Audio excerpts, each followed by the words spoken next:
E aí pessoal, como é que vocês estão? Espero que todos estejam bem. Mais uma aula começando e a aula de hoje tem como tema classificação das reações químicas. Bem, a gente já vem estudando um pouquinho sobre as reações químicas, sobre as transformações de um modo geral. A gente também já viu que a forma que a gente tem de representar essas reações de forma esquemática e de maneira simples e rica em informação é através das equações químicas. E essas equações químicas, elas trazem ali, além dos símbolos dos elementos químicos, elas trazem também as fórmulas das substâncias envolvidas no processo. Bem, para a gente ter um pouquinho mais de informação sobre o que acontece ali dentro de uma equação, eu vou trazer para vocês aqui algumas informações a mais que a gente pode obter então a partir dessas equações. A gente pode obter, por exemplo, os estados físicos de cada uma das substâncias. Quais são os estados físicos que os materiais podem ser encontrados? Pode ser encontrado no estado sólido, líquido, na forma de gás ou de vapor. Tá? E para a gente identificar ali o estado físico da substância, a gente identifica através então desta simbologia aqui. Se a gente tiver um parênteses e uma letra S do lado da fórmula de uma determinada substância, indica então que aquela substância está no estado sólido. Se temos um L, no estado líquido, um Gzinho no estado gasoso e um V no estado de vapor. Já se essa substância, pessoal, ela estiver ali presente em uma solução aquosa, ou seja, se ela estiver dissolvida em água, a gente vai encontrar então ao lado da substância um parênteses e as letrinhas aqui indicando que a substância então ela está fazendo parte de uma solução aquosa.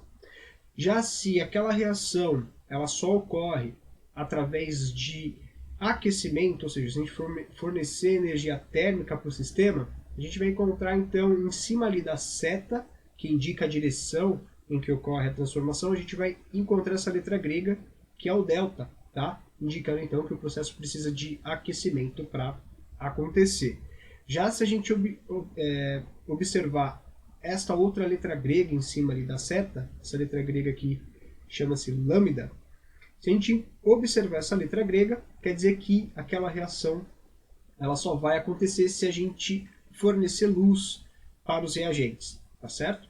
Já se a gente observar essa dupla seta aqui, essa dupla seta ela vai indicar para a gente que o processo então ele é reversível, ou seja, ele pode ir tanto numa direção quanto na direção oposta. Aqui eu tenho alguns exemplos de algumas equações químicas completas com todas as informações. A gente pode observar aqui nessa primeira informação, nessa primeira equação, nesse primeiro exemplo, que todos os estados físicos aqui, né, todas elas estão representadas. E a gente sabe que para essa reação acontecer, como a gente viu que essa letra grega aqui, esse delta, indica para a gente que a gente precisa fornecer energia térmica para o sistema, a gente então já sabe que essa reação só ocorre se eu aquecer aqui os nossos reagentes. Nessa reação aqui de baixo, ela só vai acontecer se a gente fornecer então luz para o reagente. E aí sim que ele vai dar origem então aos produtos aqui formados. Já nessa reação aqui de baixo, a equação mostra para a gente a fórmula da água aqui em cima da seta. O que isso quer dizer? Isso quer dizer que o reagente, ele, para dar origem aqui aos produtos, ele tem que estar em um meio aquoso. Ele tem que estar então dissolvido em água. E aí sim, quando eu dissolver a substância aqui em água, é que a gente vai obter então aqui as espécies produzidas, e aqui já tem aqui devidamente indicado que elas estão então fazendo parte de uma solução aquosa, tá certo? A gente pode encontrar ainda, pessoal, em algumas equações, ao invés aqui, onde a gente tem aqui a fórmula da água, a gente pode encontrar, por exemplo, um H+. E o que esse H+ indicaria para a gente? Indicaria que a equação, né, a reação, ela só ocorre em meio ácido. A gente também poderia encontrar um OH-. Um OH-, ele vai indicar para a gente que a reação ela só vai ocorrer em um meio básico. A gente vai ver um pouquinho sobre ácidos e base um pouco mais para frente, tá? E aí vocês vão ter ideia melhor de como se comportam essas espécies, tanto as espécies ácidas como as básicas. E aqui, o último exemplo, a gente tem então a dupla seta. Então, essa dupla seta indica para a gente que a reação ela pode ocorrer tanto nessa direção, partindo então do N2 e do H2 formando o NH3, como eu posso partir do NH3 para produzir H2 e N2. Então, a dupla seta indica que essa reação ocorre tanto em uma direção quanto na outra, portanto, ela é uma reação reversível, beleza? Bem, agora que a gente já viu então essas informações complementares que a gente pode obter das equações químicas, vamos então entrar aqui no tema da aula, que é classificação das reações químicas. E aqui a gente vai falar da classificação das reações químicas inorgânicas, tá? Então as reações elas podem ser tanto inorgânicas quanto orgânicas. E neste caso a gente só vai falar agora, nesta aula de hoje, sobre as reações inorgânicas. E as reações químicas inorgânicas podem ser de adição ou síntese, de decomposição ou análise, simples troca ou deslocamento e também pode ser dupla troca. Então vamos para o primeiro tipo aqui, que é a reação de adição ou então síntese. Aqui eu estou colocando porque vocês podem tanto encontrar a definição como sendo reação de adição ou como sendo síntese. Quer dizer a mesma coisa, tá? Só que a nomenclatura aqui diferencia, mas a gente está falando do mesmo caso, que é quando a gente tem então uma reação entre duas ou mais substâncias, dando origem a apenas um produto. Ou seja, eu tenho duas ou mais substâncias ali reagindo, formando uma nova substância a partir desta reação. O exemplo geral é como está sendo mostrado aqui, a gente tem A e B representando duas substâncias, mais aqui a reticências, que indica aqui que eu posso ter mais substâncias aqui envolvidas no processo, dando origem a apenas um produto. Um exemplo aqui real de uma reação de adição é o gás carbônico reagindo com água e amônio, dando aqui, amônia no caso, dando origem então ao bicarbonato de amônio. Então percebam que a gente tem três substâncias dando origem a apenas uma. E o tipo de reação que seria o oposto aí, se assim a gente pode dizer, da reação de adição, é a reação de decomposição ou reação de análise. São então, essa reação são aquelas em que a gente tem apenas um reagente dando origem a dois ou mais produtos. Fórmula geral então, um reagente aqui dando origem a dois ou mais produtos. Um exemplo real de uma reação então de decomposição é aqui o carbonato de cálcio, dando origem então ao óxido de cálcio, mais dióxido de carbono, ou gás carbônico. Percebam aqui que a gente tem aquela letrinha grega, o delta, sobre a seta aqui.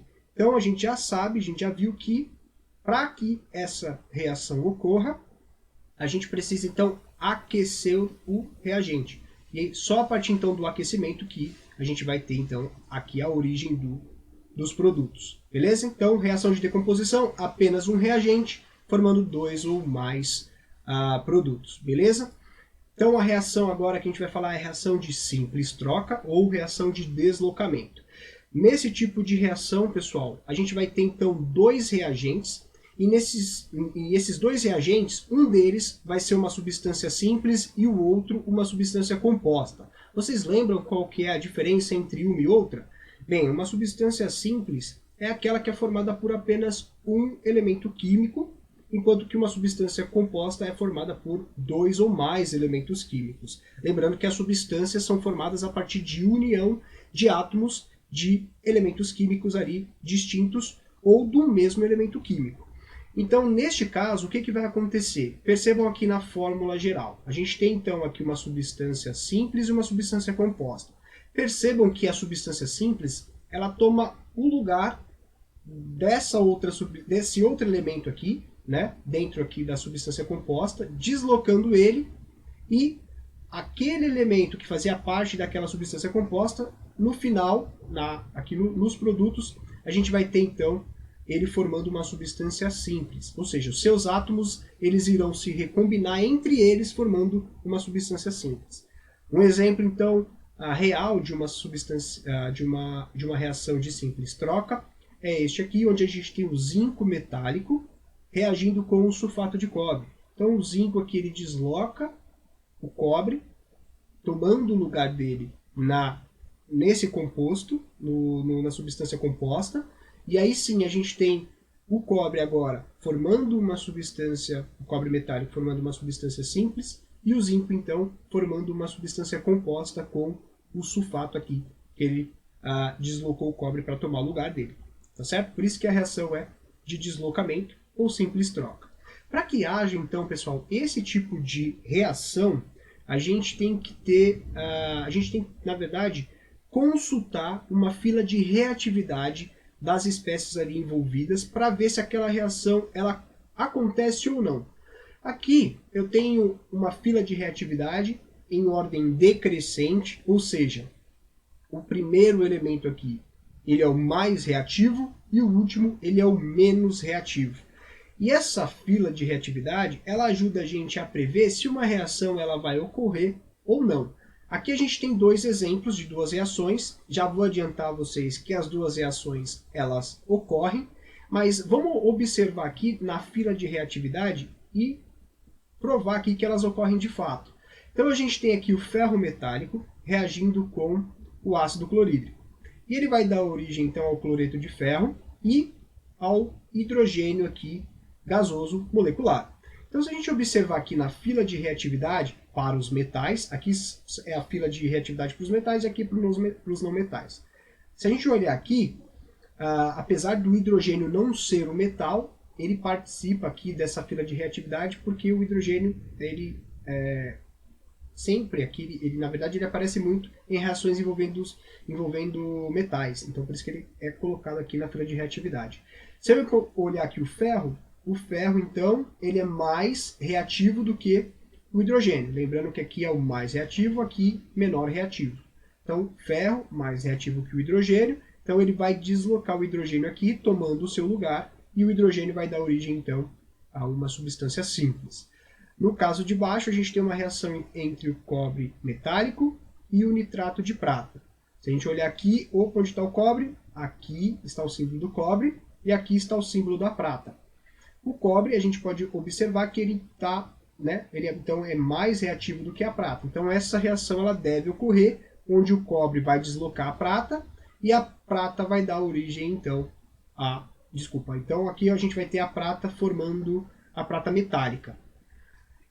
Para casos de não metais, a gente também tem um exemplo aqui para demonstrar. Então aqui o flúor é o elemento não metálico mais reativo e o carbono aqui nessa nossa fila de reatividade, ele aparece como menos reativo. Essa fila de reatividade, tanto aqui nos metais como não metais, ela não é exaustiva, ou seja, ela não está completa. A gente tem muito mais outros elementos aqui para comparar e ela não é completa. Aqui ela só está sendo demonstrada para a gente ter uma ideia de como a gente pode consultar para prever se uma reação ocorre ou não. Então a gente tem aqui o cloro, o cloro molecular, e aqui a gente tem o iodeto de potássio. Nesse caso, a gente vai olhar para os elementos não metálicos. Então a gente tem o cloro e a gente tem o iodo. A gente pode observar que o cloro ele é mais reativo do que o iodo. Então nesse caso a gente pode prever aqui que a reação vai acontecer e o cloro vai tomar o lugar do iodo, formando então uma substância composta com o potássio. E o iodo vai ter que formar uma substância simples, sendo que seus átomos então irão se recombinar para formar essa substância simples. Bem, então o último tipo de reação que a gente vai ver hoje é a reação de dupla troca. E nesse tipo de reação, o que a gente vai ter nos reagentes serão duas substâncias compostas. E no final do processo, a gente também vai ter duas substâncias compostas. E o que vai acontecer, pessoal? Como o nome já indica, a gente vai ter então uma dupla troca. Percebam aqui nesta fórmula geral, a gente tem aqui AX mais BY. Percebam que o A vai tomar o lugar do B e o B vai tomar o lugar do A. Então a gente vai ter aqui como produto AY e BX. Aqui num exemplo real, a gente tem aqui o ácido sulfúrico reagindo com o carbonato de cálcio, dando origem ao sulfato de cálcio, e aqui o ácido carbônico. Eu coloquei de cores diferentes para permitir mais fácil a identificação aqui das trocas. A gente pode observar então que o hidrogênio aqui, o H2, ele troca de lugar com o cálcio.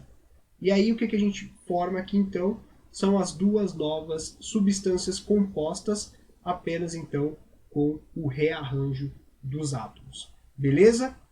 Então, para que haja uma reação de dupla troca, a gente vai ter que observar algumas características. A primeira dela é que o produto que vai ser formado ali, ele tem que ser menos ionizado ou dissociado. Isso para quando a gente tiver ali um meio aquoso, tá? Quando a reação ela ocorrer em meio aquoso. Se o produto ele se ionizar menos ou ficar menos dissociado, então a gente pode prever ali que a gente vai ter uma reação de dupla troca acontecendo. Se o produto formado aqui ele for menos solúvel, ou seja, ele formar uma massa, ali, um corpo de fundo após a reação, a gente pode prever então que a reação de dupla troca ela pode ocorrer. Tá?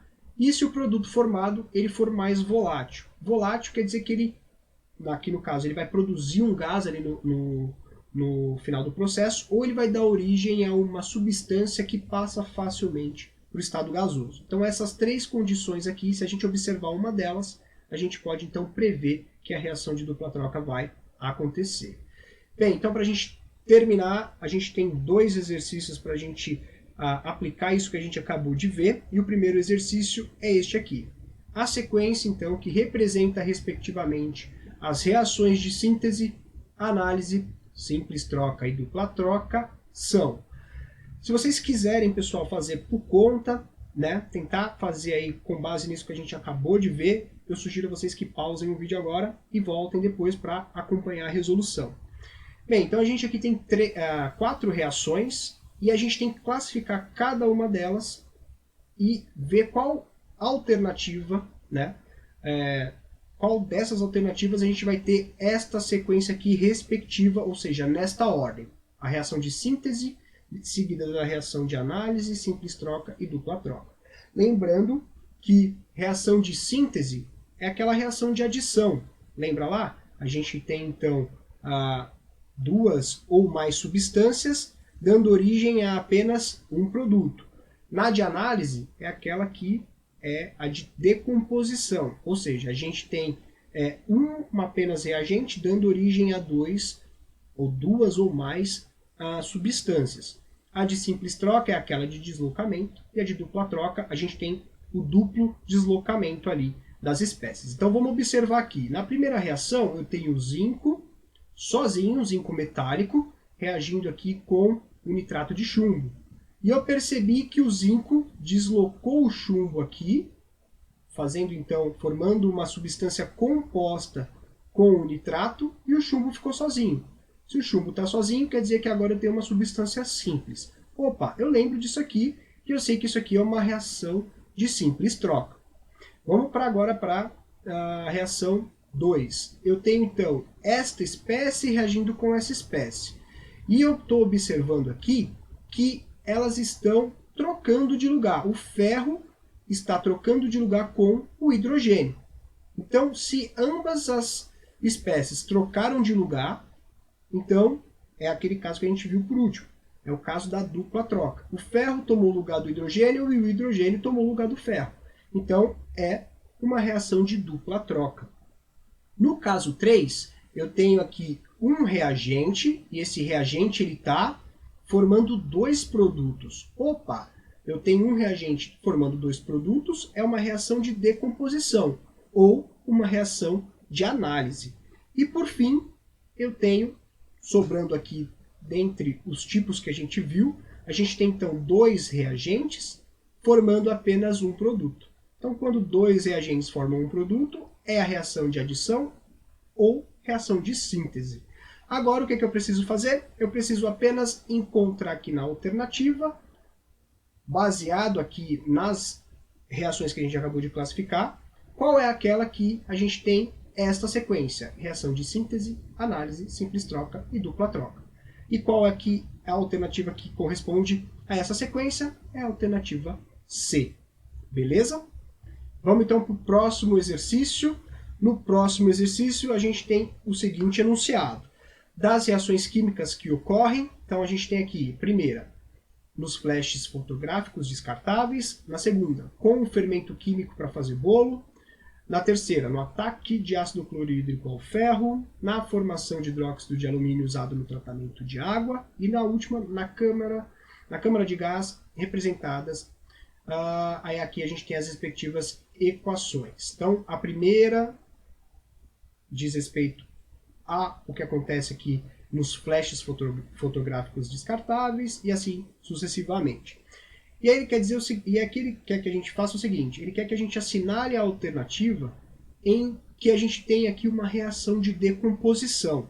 Então, reação de decomposição ou de análise é aquela que ocorre, então, a gente tem apenas um reagente, dando origem a duas ou mais novas substâncias. Então, tudo que a gente precisa fazer dentro dessas 5 reações aqui é verificar aquela em que a gente tem um produto dando origem a dois ou mais, um reagente dando origem a 2 ou mais produtos. Então, nessa primeira aqui, não é a alternativa que a gente está procurando, porque a gente tem aqui a gente tem 2 reagentes. A segunda aqui, a gente tem um reagente formando 3 produtos. Então, a alternativa, o item 2 aqui, ela é uma reação de decomposição. Vamos procurar por mais reações de decomposições aqui. Então, tenho 2 reagentes, não pode ser então aqui o item 3. No item 4, 2 reagentes também. No item 5, mais 2 reagentes. Então, o único item em que a gente tem apenas um reagente formando 2 ou mais substâncias é aqui o item 2, e aí eu procurando aqui na alternativa, a alternativa então correspondente é a alternativa D. Beleza? Então com esse exercício a gente encerra a aula de hoje. Eu espero que vocês tenham aí gostado da aula, aproveitado bastante. Lembrando que vocês sempre podem pausar e voltar às explicações quando vocês quiserem e sempre procurar por outros apoios aí em livros didáticos e também na internet. Então eu encerro a aula por aqui e a gente se encontra então na próxima aula e até lá!